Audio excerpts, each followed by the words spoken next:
Good morning mga kamaster. May gagawin tayong video ngayon. Ituturo ko sa inyo kung paano mag-test ng thermodis. So itong ginagawa natin ay ang ginamit ay thermodis. So lumang generator po ito. Hindi po siya inverter. So bali nag-cause kasi ng pagyeyelo. Bali nabalutan lahat yan. Bali nagde-defrost na. Dinefrost muna natin. So bali yung gagawin natin ay ituturo ko lang sa inyo kung paano ang tamang pag-test ng thermodis. So ito yung kanyang thermodis. Bali tinanggal ko na po dyan.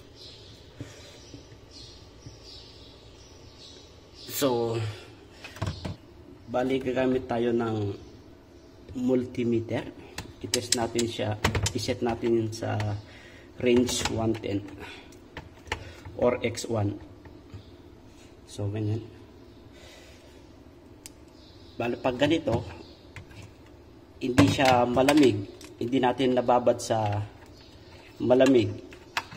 Wala po siyang continuity dapat. Wala po siyang continuity. So, ito.